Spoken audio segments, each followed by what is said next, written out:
Fala galera, canal do Marcos Gil chegando na área para mais um vídeo e o tema de hoje é a Supercopa do Brasil, a vitória do Corinthians sobre o Flamengo. O Timão é o primeiro campeão da temporada 2026 do futebol brasileiro. Então já vem chegando com a gente, deixa o seu like aqui no vídeo, se inscreva no canal, passamos dos 200 inscritos.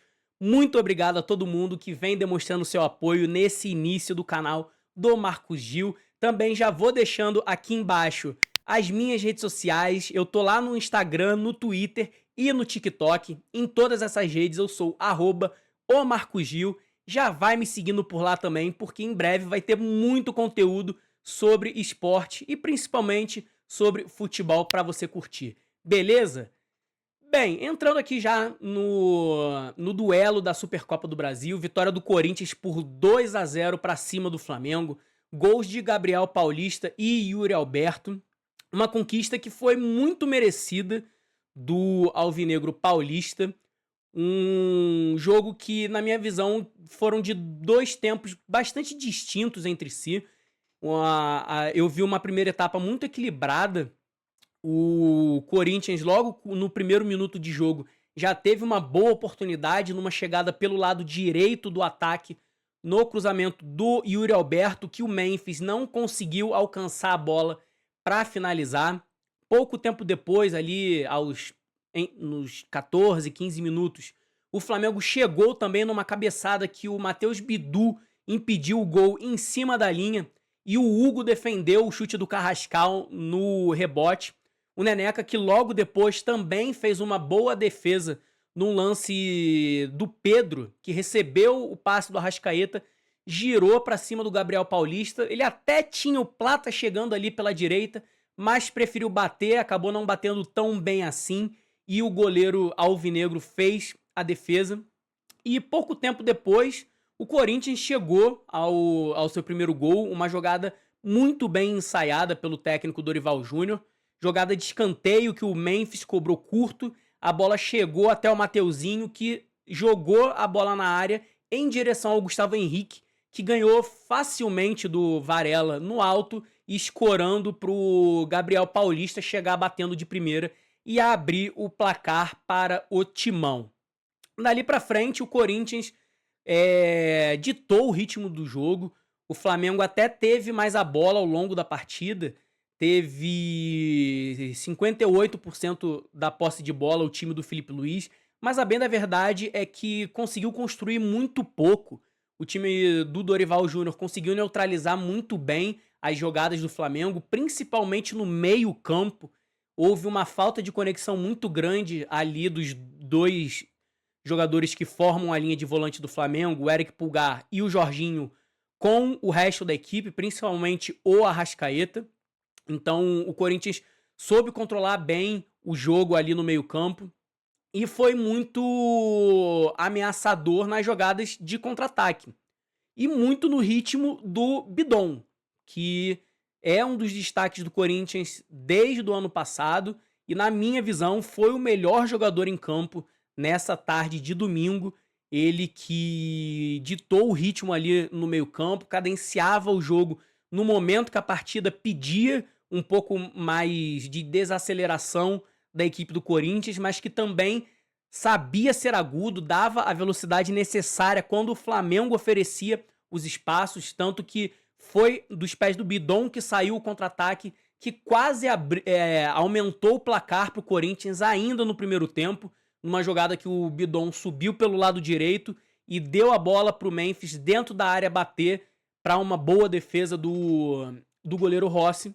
E o Flamengo, a bem da verdade, é que saiu no lucro pro intervalo, porque já podia ter ido para os vestiários perdendo por mais de 1-0.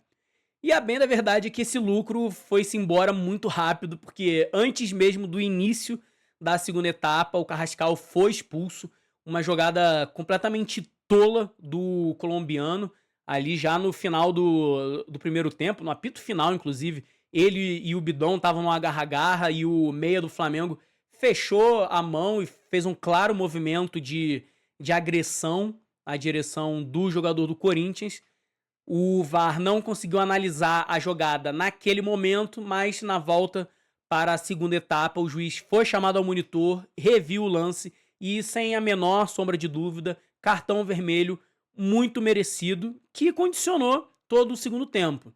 É verdade que o Flamengo também teve mais a bola, chegou até a ameaçar logo no início da segunda etapa, numa jogada de bola aérea que o Pulgar cabeceou e a bola foi no travessão, mas dali pra frente o Corinthians permitiu muito pouco ao Flamengo, deixou o rubro-negro com a bola, mas não permitiu chances claras à equipe do Felipe Luiz, que só voltou a ameaçar aos 48 minutos do segundo tempo, numa bola que foi alçada à área, sobrou no pé do Lucas Paquetá, que fez a sua reestreia com a camisa do Flamengo, mas ali ele cara a cara com o goleiro, não sei se afobou, se a ansiedade bateu para querer decidir, mas a bem da verdade é que ao invés de só dar um toquinho para empurrar a bola pro gol, o camisa 20 deu uma bica na bola e acabou mandando na arquibancada e o Flamengo não conseguiu criar mais nenhuma chance depois disso. E ainda teve o requinte de crueldade do segundo gol do Corinthians, um belo gol do Yuri Alberto, num momento que o Flamengo já se alçava de qualquer jeito pro ataque. A bola foi lançada pro camisa 9, que saiu cara a cara com o Rossi, encobriu o argentino e só tocou pro fundo das redes para dar números finais à partida. E uma partida que foi toda do Corinthians.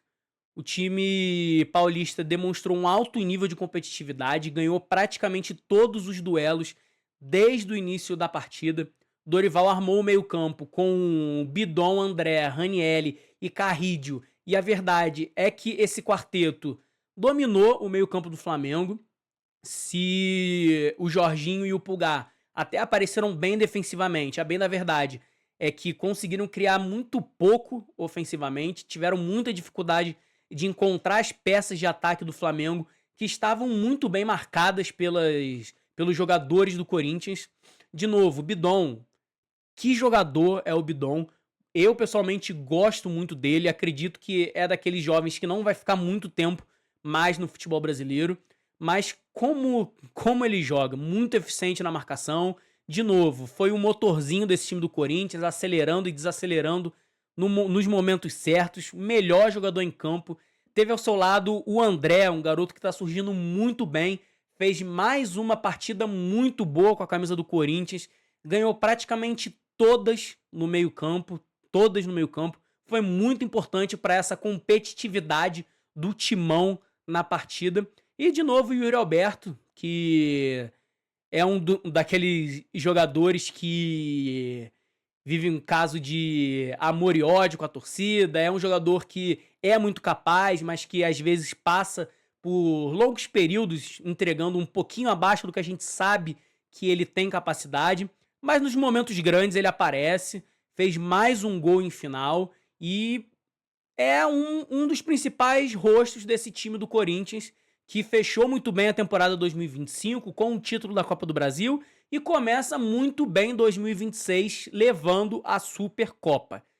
Essa equipe do Corinthians, que como eu já analisei no vídeo da tier list do Brasileiro, é muito competitiva, é um time que sabe jogar grandes jogos, a gente viu isso na reta final da temporada passada, quando eliminou o Cruzeiro na semifinal da Copa do Brasil, quando derrotou o Vasco no Maracanã, jogando melhor para ganhar a Copa do Brasil e deu mais uma demonstração nesse domingo ao derrotar o Flamengo de forma muito justa e muito merecida.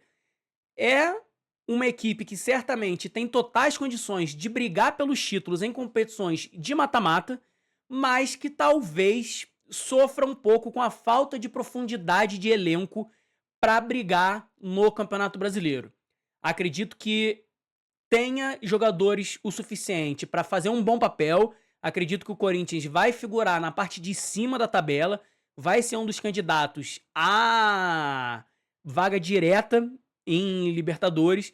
Não acredito muito que vai ter profundidade o bastante para fazer uma boa administração de minutos e brigar pelo título brasileiro, mas sem dúvida nenhuma é uma equipe que vai dar muito trabalho no Brasileirão e que pode sim ganhar qualquer competição de mata-mata. Então, olho no Corinthians, que começou bem a temporada 2026 e dá ótimos sinais para o seu torcedor de que esse ano pode ser muito mais tranquilo do que vem sendo os últimos anos. Passando para o lado derrotado desse domingo, o Flamengo teve mais um jogo muito abaixo, física, técnica, tática e principalmente animicamente. É um elenco que claramente ainda não está na sua melhor forma. A gente sabe que o planejamento do elenco principal precisou ser alterado pelo péssimo início de Campeonato Carioca com o Sub-20, que perdeu todos os primeiros jogos, com exceção da estreia, que arrancou um empate. Então, o Flamengo precisou entrar com o seu elenco principal antes do planejado para tentar evitar o quadrangular de rebaixamento no campeonato estadual, mas a bem da verdade é que a gente está vendo que o time principal ainda não está pronto para encarar a temporada 2026. E isso é muito preocupante, porque ao contrário dos últimos anos, as competições para valer, que realmente estão na alça de mira do Flamengo, já começaram. O Flamengo já estreou com derrota no Campeonato Brasileiro e já perdeu a Supercopa. Que tudo bem, é um título mais simbólico, é um jogo mais festivo pra gente celebrar os campeões da última temporada, abrir a temporada nova, mas não dá pra dizer que é um título que não vale nada. É uma taça nacional, é um título que o Flamengo se planejou pra vencer. A ideia da diretoria era estrear o elenco principal contra o São Paulo como uma forma de preparação para chegar bem para essa partida contra o Corinthians, e a bem da verdade é que tudo deu errado. Tudo deu errado no Ninho do Urubu até o momento. Foram 4 jogos do elenco principal, uma vitória contra o Vasco logo na primeira partida, e dali para frente foram 3 derrotas para Fluminense, São Paulo e Corinthians. E mais do que as derrotas, a forma que o Flamengo perdeu já liga alguns sinais de alerta para a temporada. Primeiro, que a defesa, que foi o principal alicerce do trabalho do Felipe Luiz em 2025, começou muito mal. Principalmente a dupla de zaga, Léo Ortiz e Léo Pereira, não conseguiram voltar apresentando um nível minimamente próximo do que foi o padrão deles em 2025. E o sistema como um todo também caiu muito o nível, a ponto de, nessas 3 derrotas, o Flamengo ter sofrido 6 gols. 2 gols em cada uma dessas partidas. E um outro ponto de atenção: as bolas aéreas, que no ano passado foram um dos principais pontos fortes da equipe do Flamengo, já levantam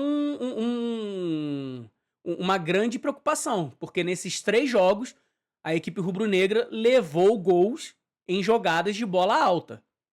E não só gols, como também outras jogadas que levaram perigo, como hoje, no segundo tempo, o Memphis Depay teve um gol anulado, uma jogada que se originou num lançamento pro Yuri Alberto, que a defesa do Flamengo não conseguiu cobrir o camisa 9 e ele chegou livre para finalizar contra a meta do goleiro Rossi, que fez a defesa, a bola sobrou do Depay, ele fez o gol, mas acabou anulado por impedimento.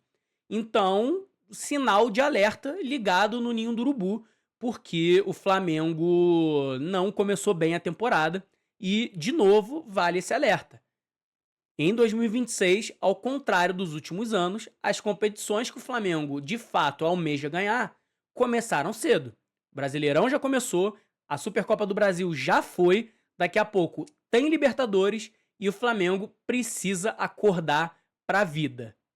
Então é isso, galera. Esse é o cenário que a gente tem ao término da Supercopa do Brasil.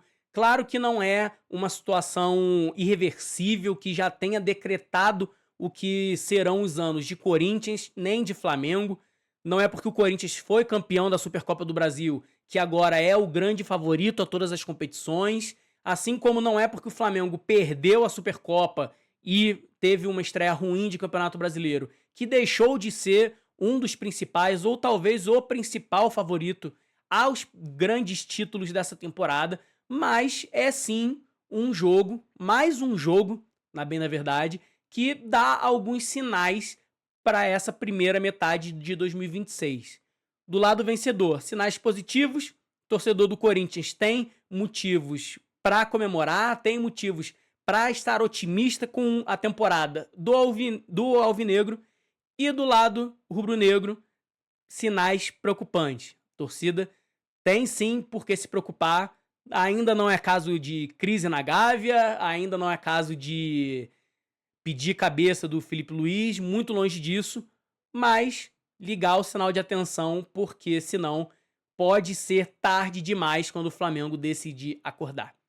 E você, quero saber o que você achou dessa Supercopa do Brasil, o que você vem achando dos primeiros jogos de Corinthians e Flamengo na temporada. Deixa aqui nos comentários a sua opinião, vem participar do debate. De novo, reforço o pedido, deixa o seu like aqui no vídeo, manda o link para os seus amigos, para os seus familiares, ajuda a divulgar o canal do Marcos Gil. Se inscreva aqui no canal, me siga também nas redes sociais, @omarcosgil, e eu vejo vocês no próximo vídeo, beleza? Valeu, tamo junto!